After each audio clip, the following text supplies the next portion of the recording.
Hi all. Our notable game today is from our current world chess champion, Magnus Carlsen. Magnus the Great. He's playing here in this game a very interesting opening against Evgeny Tomashevsky, which caught my attention. D4, knight f6.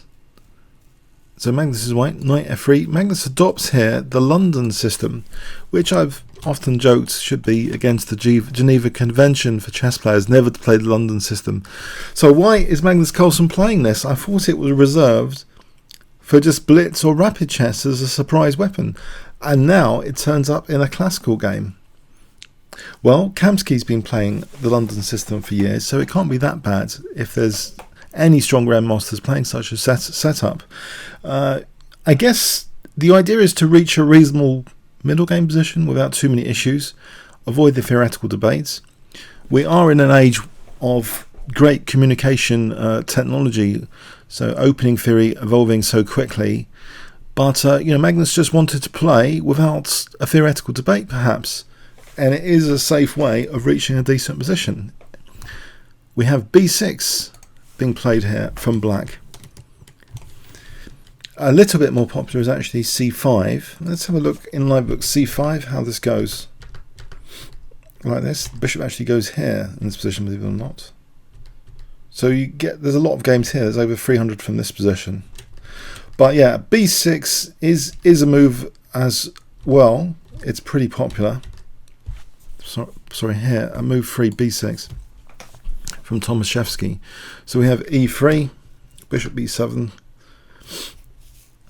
and potentially this bishop could be subject of attention from black.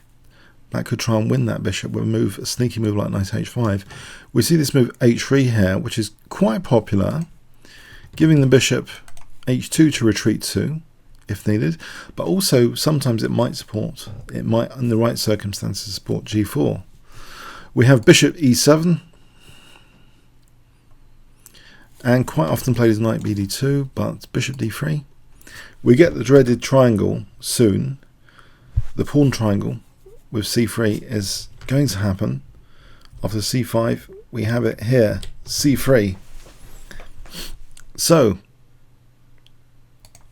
this is the London system. Yes, I live in London, and maybe I should give bias to playing the London system, but no, it's pretty dull in chess terms. In general, I would have thought. Especially, and I'm not sure I enjoyed playing against the London system, but anyway, here, what can black do? If black ever plays c takes d, then I believe white would want to capture like this to try and exert more pressure on the e5 square. And this structure would avoid any nuisance knights, for example knight c6 to b4. As long as this c3 pawn is there, it seems to be a fairly stable structure. Knight c6, knight bd2, and maybe one day white will be interested in playing e4 e5 to dislodge this knight away from defense of h7. Black plays maybe a move designed slightly against that d5. So black could always consider then taking here and getting that d5 square and opening up this bishop on the diagonal potentially. But Magnus is in no rush to play anything like e4 here. He plays queen e2. And now black challenges the bishop on f4. So an interesting position. What does white want to do here? We saw in a variation I mentioned in the opening the bishop going here. Is this actually a move? It's actually been played before, 3 times before in live, but bishop g5. There's 7 times where bishop takes d6. Now this is quite unusual now. In this position, instead of any of the most popular moves in live book, we have rook fe1. And it fascinated me slightly how surely black could destabilize white's center here by taking on f4. Black didn't take on f4. Black played knight e7.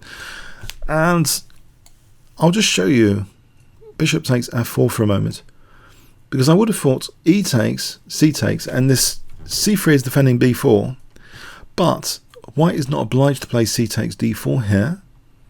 Stronger, it would seem, is knight takes d4. So trying to eliminate this knight, and this position is okay for white. There's a nice bind on e5. It's a nice dynamic position.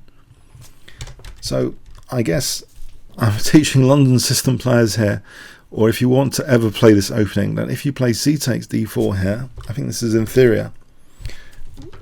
It's weakening b4 here, say queen d6, then we have knight b4, and it starts to look a little bit dangerous, this position, with black coming in maybe to c2, or even playing bishop a6 at some point. So this is not so pleasant, this position for white.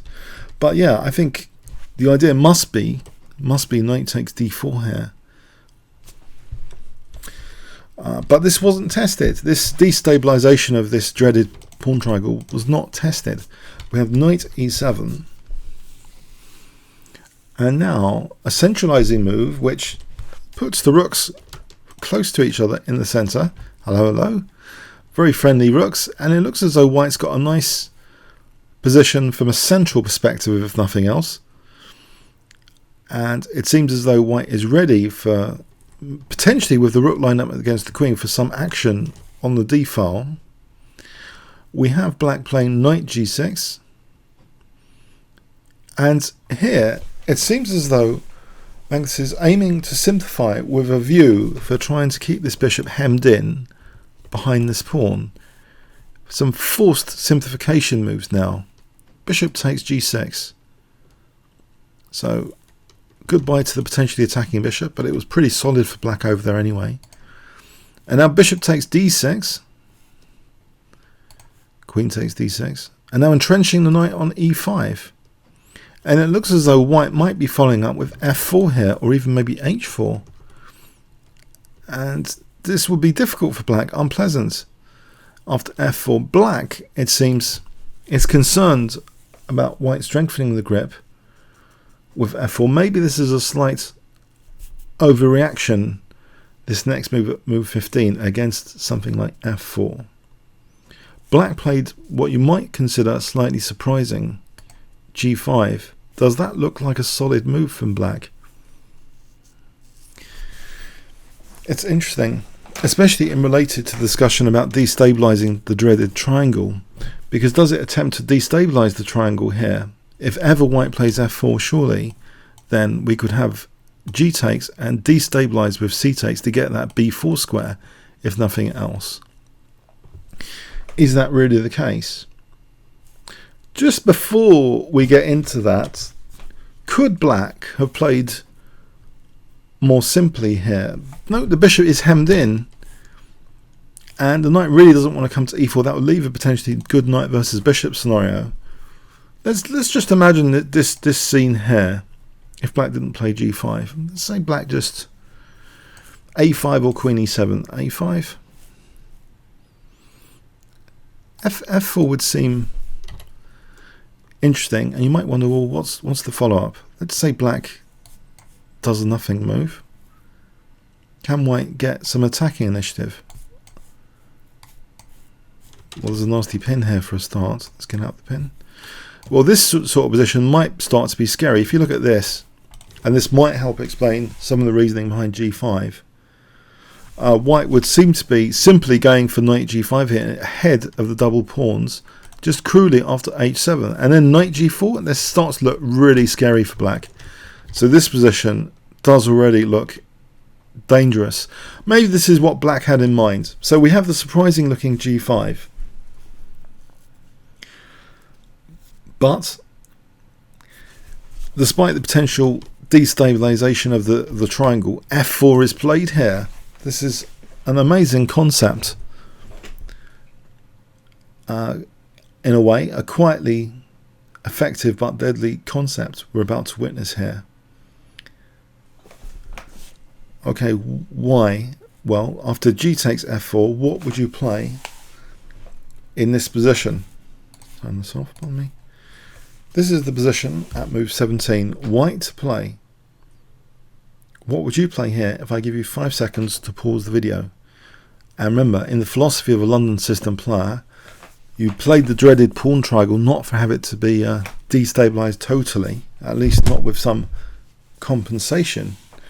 So with that view in mind, what to play in this position if I gave you 5 seconds starting from now? to pause the video.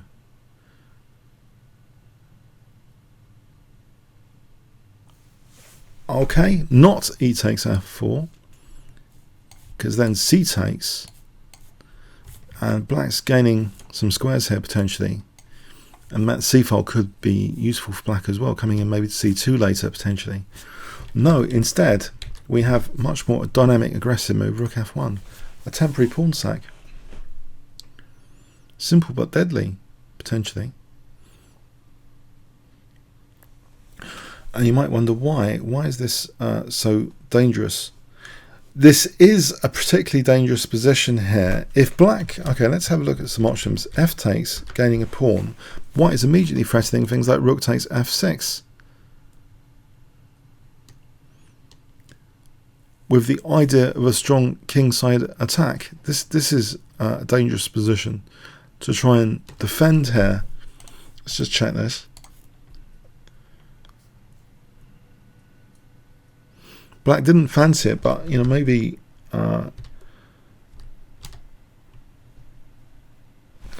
also though of note here, instead of queen takes e3, no, is just the immediate rook takes f6. This is also pretty dangerous. You know, so like take, check, and there's an attack crashing through here after rook f1. This is really scary stuff. So say like this, rook f6, and there's a mating net being formed around the king. So black might have considered this to be far too dangerous, but possibly, technically, this position, dare I say, it might have been the way to go. This might have been the way to go. Just, it looks absolutely scary, but maybe black isn't completely lost on the king side at least, but it looks as though the knight versus bishop is not appetizing. It looks like a much stronger knight versus bishop, the bishop hemmed in. It doesn't seem like an entirely appetizing position basically. F takes e3, it's something to definitely consider. C takes d4 is also something to consider, but then after e takes, white is getting that pawn. It's like a dangerous f file. If black ever does something like this, then we can just undermine very dangerous f file attack. Okay, so black, yeah, he allowed this temporary pawn sacrifice to basically get the pawn back here if white wanted, with e takes f4, but that wasn't what happened here. Another kind of attacking positional move instead was played in this position. Queen h5. So the queen is looking at f7 and some potential coordination on f7 here. So here, if f takes, then we've got knight takes f7. Threatening queen h8. That's a no-go area. You might wonder, you know, knight takes. Again, this looks not very nice. For example, even like this, rook takes looks really dangerous. The idea is just strong attack. That looks incredibly dangerous. So, yeah, this is a very interesting attacking position now with white using that f file. We have knight f6, and the temporary pawn sacrifice is still persisting here. Queen h4 now. So the question again about f takes e3 in this position. Why can't black do that? Here, rook takes f6 is actually stronger than before. This position is not at all pleasant for black. There are ideas like knight g4, rook f2. It's too dangerous for the black king basically in this position. Say here, then there's rook d3 coming into g3. Yeah, very, very dangerous to take with f takes e3 here. So we have queen d8. And now rook takes f4. So white has kept, as long as possible it seems, the dreaded London system triangle, which is part of why I believe this opening should be banned from tournament play. It's incredibly solid and boring, but no, it's really annoying actually. It's actually a dangerous weapon of choice, as this game is thoroughly proving here on the F file. What can black actually do here? Black essentially at move 20 capitulated into a very, very bad endgame scenario, because if black ever trades these knights, then surely the knight is stronger than the bishop, you'd think. But that is precisely what black did here. Black played knight e4, allowing simplification. So the big question here is why? Is the attacking pressure so much in this position? Let's have a quick look at this. If c takes, e takes is a move, but actually here technically rook takes d4 is stronger. Yeah, this position just keeping peace outposts on the dark squares, stopping any knight e4, keeping the bishop hemmed in. Even though it looks a little bit ugly with this fragmented pawn here, this single pawn island, this might be the way to go here. For example, this position is good for white. The queen could move, and it's just comfortable for white. But also, let's imagine rook e8. And here, just building up the pressure on f6. Say something like this: queen h5. It's too dangerous. It's gone for black. Black's going to get absolutely murdered here. This supports rook h4 check. This knight move. Black's getting murdered in that line. So yeah, we've tried rook e8 as an alternative. We've tried c takes d4. C takes d4 might be the best shot. Rook e8 is definitely losing. Queen e7, knight g4 is definitely losing. So I'm trying to emphasize it's not exactly the most comfortable position for black here. Knight e8, we can just take here, and knight b3 in this position, and this is really uncomfortable for black. If black moves the pawn strategically, looking terrible, and if it protects the pawn, the knight d7 wins the exchange. So you get a flavour of the problems black has in this position, which might give us some empathy for why knight e4 was played, as in the game. It's good to try and empathise why certain moves were played. Knight e4. Technically, yeah, it seems maybe c takes was the best way to go. But it's scary stuff, actually, this position. I mean, after rook takes here, yeah, knight e8 might be the way to go. And black isn't losing like immediately. But anyway, okay, enough of that. So knight e4, knight takes e4. We have this queen takes h4. And a scenario now where that's strange looking at the time, rook move to the centre, but it means that whenever the centre opens with d takes c, we get a rook crashing to the 7th, which is exactly what happens now. D takes c, the rook crashes to the 7th rank. Really uncomfortable for black, this position. If ever there's f6, we have knight g6, threatening mate there. Unbelievably. So this is really uncomfortable. Rook a b8. Well, the bishop also has to be protected as well. That's another issue. We have b3. And how does black actually play this without losing loads of pawns now? The knight cannot be evicted. It's a nightmare scenario. For that knight on e5, it can't be touched. It's untouchable because of knight g6. Black plays a5. And now rook c7. So sometimes in the future, knight d7 might be a useful thing to bear in mind. But also, of course, rook takes c5. How does black actually defend this? The rook can't move because of that. This one can't really move because of f7, surely. f7 is an issue because we've got pressure on f7. Yeah, it's a really difficult position. Black plays a4, and Magnus actually just takes this, doesn't mind his pawns getting fragmented. Is the bishop being activated, or is black activating any piece? Not really. We've got a dangerous pass pawn now. a5, rook b7, rook takes c5, 2 pawns shed now. Has black actually achieved anything positive from this? Rook a7. Now knight c4 threatens actually rook h5 for rook h8, as well as things like knight b6. Black is just basically 2 pawns down here, facing horrible threats. He actually resigned here at move 30. and unfortunately making the game a very good advert for the London system as white. Yes, I wonder why I've done this video now. Let's have a look at this final position. Black resigned here. Please don't try this opening at home, it's too boring. Okay, but if black plays g6, rook f4, and then maybe rook f2 later, we can just come to the center. If black ever plays something like this, it's just basically 2 pawns down. I think white's just going to slowly move his pawns and get the rooks over to the queen side.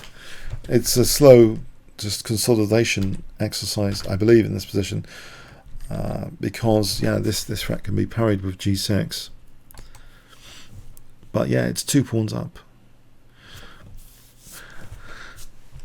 So he didn't want to play on from here.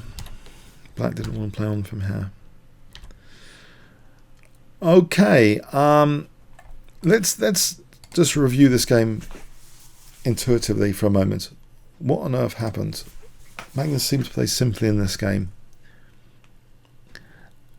It seems in the variations that a popular move was totally bypassed from Magnus Carlsen, by the way, when the bishop was challenged, bishop g5. It seems he understood that taking on f4, as long as the follow-up's okay, c takes, he could take with the knight. That was an important line. It's about keeping this triangle in such a way that it doesn't create an exploitable weakness for black, like crashing down the c file or the weakness of the b4 square. It seems that wasn't evident in the variations where it was played, and even when black played g5 to stop any kind of mating attack with the double pawns, that the undermining of, again, this dreaded triangle, as I call it, wasn't particularly dangerous because of this amazing temporary pawn sacrifice conception, which actually seemed to create attacking opportunities in many variations. And black basically essentially resigned to a lost ending after knight e4 with the queens coming off, with the rook unfortunately on d1 from earlier just crashing to the 7th rank, and the knight versus bishop is just the classic recipe for disaster. A knight stuck by a bishop, stuck behind its own pawn, not doing much, and a knight with great flexibility on both squares to hop around at leisure. It's a fantastic position for the knight, and here of course it's 2 pawns up. So yeah, it seems on the surface a very simple game, but you know, played very dynamically with great understanding and kind of original in its own right. The implications around the pawn chain here, the dreaded triangle. So I hope you got something from it. Comments or questions on YouTube. Thanks very much.